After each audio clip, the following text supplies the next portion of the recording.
रिश्ता जना करते हैं, ऐसे किया। मुझे नहीं पता था कैसे होता है जना वगैरह, कहते बाप ऐसे ही करते हैं। तो जब फिर मैंने मम्मा को बताया, फिर मम्मा ने मुझे बताया ये तो जना होता है। क्या ये बात आपके इल्म में नहीं थी कि ये करना गलत है? इल्म में थी, लेकिन वो कहते थे पापा इस तरह ही करते होते हैं। तो अगर किसी को बताया ना तो मैं देखना तुम लोगों का हाल क्या करता है, मेरे साथ तो पूरी दुनिया है, तो तुम लोगों का किसने यकीन करना, और मैं फिर देखना तुम लोगों का हाल क्या करता। ये क़यामत से पहले ये क़यामत आ गई है कि घर में जो घर का मुहाफिज था उसी ने। जी, कितने बजे आप उठती थी सुबह? पहले 4 बजे उठते थे नमाज पढ़ के, तो फिर अच्छा, वो आपको रात को कितने बजे उठाता था और कितने बजे आपको रूम में बुलाता था? 3 बजे, 2 बजे, 12 बजे, जब मौका मिल जाए रात को ही उठाते थे। आप किसके साथ सोती थी वैसे? मामा के साथ। तो मामा को पता नहीं चलता था कि उठाने आया है वो? नहीं, आपने मामा को कभी इशारतन नहीं कहा कि मामा वो मुझे उठाने के लिए आया, वो ज्यादती करे?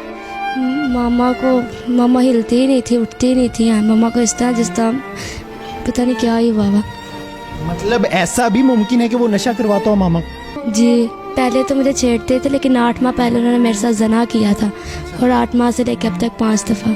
रिश्ते में वो आपके क्या लगते थे? पापा। वो सुतेले बाप थे। क्या ये बात आपके इल्म में नहीं थी कि ये करना गलत है?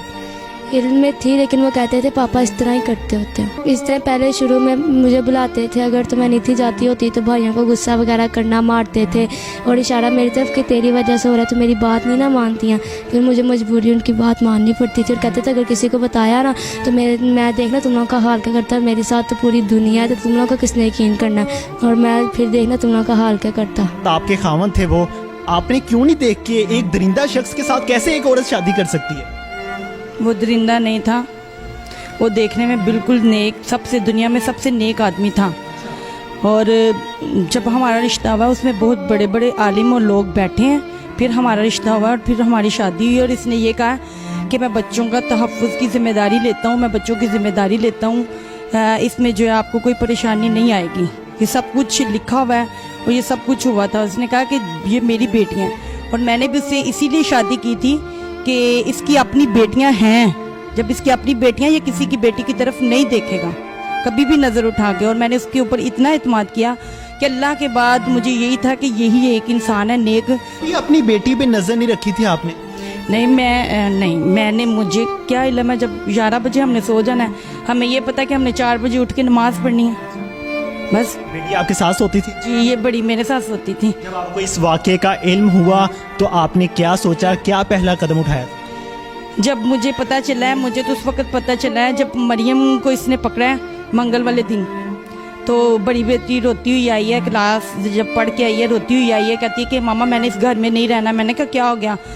बच्चों को कोई झगड़ा हो गया। मैं उस वक्त जब क्लास पढ़ के आए 8 का टाइम था, मैंने कहा मैं नाश्ता बना लूँ फिर तुम्हारी बात सुनती हूँ, बच्चों को भूख लगी हुई थी, पढ़ के आए हैं। तो ये कमरे में चली गई और उससे बात करने लगी कि ये क्या है, कि पहले तुमने मुझे निशाना बनाया, मैं इसको बर्दाश्त नहीं करती, और तुमने कभी अपनी बेटियों के साथ भी ऐसा किया है? तो कहता चल चुप का। तो ये बातें जो है मैं किचन में मुझे समझ आ रही थी।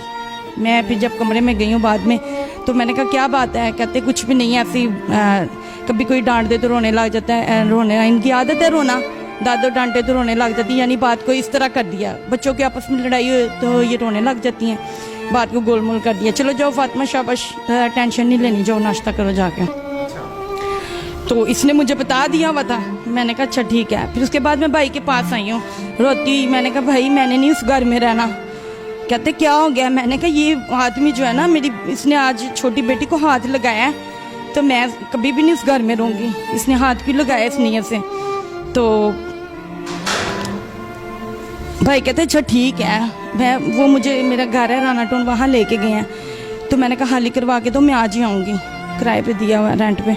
तो मैंने कहा हाली करवा के तो मैं आज ही आऊँगी। मैं जब वहाँ गई हूँ तो मैंने उनसे कहा कि मेरा घर हाली कर दो। कहते ईद के बाद करेंगे। वापस जब मैं आई हूँ, मैंने कहा मैं इतनी बात में इतनी जज्बाती हो गई हूँ, मैंने तुमसे आगे कुछ पूछा ही नहीं, हुआ क्या है, बात क्या है? मैंने छोटी को बिठा के पूछा, मैंने कहा बात क्या है? इसने मुझे सब कुछ वाज़ेह तौर पे बता दिया, और इतना वाज़ेह बताया कि बस मैंने कहा ज़मीन आसमान होगी, पता नहीं क़यामत आ गई है, क्या हो गया? ये क़यामत से पहले ये क़यामत आ गई है कि घर में जो घर का मुहाफिज था उसी ने बच्चियों को लूट लिया, पढ़ी लिखी? जी मैंने एमए इस्लामियत किया, कुरान पाक पूरा तर्जमे से पढ़ा है, बुखारी शरीफ सब कुछ मैंने पढ़ा है अल्हम्दुलिल्लाह। कुरान ऐसे शख्स के लिए क्या हुक्म देता है? कुरान ऐसे शख्स के लिए कहता है कि उसको रजम कर दो, मार मार के जिंदा को मार दो। आपने ऐसा किया? नहीं, मैं ऐसा नहीं कर सकी, क्यों? इसलिए कि मैं कानून को अपने हाथ में नहीं लेना चाहती थी। आपको उन्होंने कैसे वर्गलाया? आज से 3 हफ्ते पहले ना मैं सो रही थी, रात को इतवार की रात थी, मैं सो रही थी, मुझे उठाया, कितने बजे का टाइम था? तकरीबन 12-1 बजे का टाइम था। मैं सो रही थी, मुझे उठाया और गुस्से से, जैसे नहीं देखता इंसान, जैसे गुस्से से उठाए, गुस्से से देखा और उंगली से कहा चुप, तो मैं डर गई। मुझे उठाया, मेरे साथ जिस तरह जना करते हैं ऐसे किया, मुझे नहीं पता था कैसे होता है जना वगैरह, कहते बाप ऐसे ही करते हैं। तो जब फिर मैंने मम्मा को बताया, फिर मम्मा ने मुझे बताया ये तो जना होता है। तो आपने पहली दफ़ा ही मामा को बता दिया था? नहीं, मैं इतवार वाले दिन उन्होंने किया ना, फिर सारा दिन पीर वाले दिन मैं परेशान ही, जैसे इंसान को अंदर से कुछ हो ना वैसे हो रहा था। तो फिर मंगल वाले दिन जब मुझे सुबह उठाया ना, तब फिर मम्मा को बता दिया था। अच्छा, डीएनए जो रिपोर्ट्स आई हैं वो डॉक्टर ने क्या कहा? मैंने अभी 1 माह बाद आनी है। अच्छा, डॉक्टर्स ने वैसे क्या कहा है, कुछ बताया? हाँ जी, क्या बताया? उन्होंने बताया कि दोनों बच्चियों का यूज़ किया हुआ है।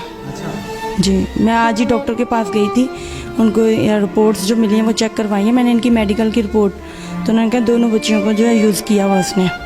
अच्छा, उस दरिंदा शख्स का पूरा नाम और जिस मस्जिद में वो पढ़ाता था उसका भी ज़रा नाम बता दीजिए।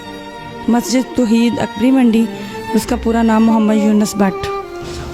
आपके साथ निकाह में था? जी, मेरे निकाह में थे। अब वो आपकी दोनों बेटियों को यूज़ करके गया है, क्या चाहती हैं आप, क्या कानूनी कार्रवाई होनी चाहिए? इसके लिए तो सभी यही कह रहे हैं कि इसको 100 बार भी कत्ल करके चौक में लटकाया जाए तो उसके लिए कम है कि ये बाप और मुहाफिज होने के नाते जिसने हिफाजत करनी थी उसी वही दरिंदा बन के जो लूटने लग गया, घर का मुहाफिज, घर का चिराग बन के घर को आग लगा के चला गया। बिल्कुल जी, माँ अपने दुख में है, बच्चियाँ अपने दुख में हैं, वो बड़ी बेटी को आपने सुन लिया। खुदा की कसम, इस माशरे को तबाह कर दिया इन अमामों ने, इन जाहिल लोगों ने, जिनको हम समझते हैं कि कुरान पाक की तालीम दे रहे हैं, हम उनके पीछे खड़े होकर नमाज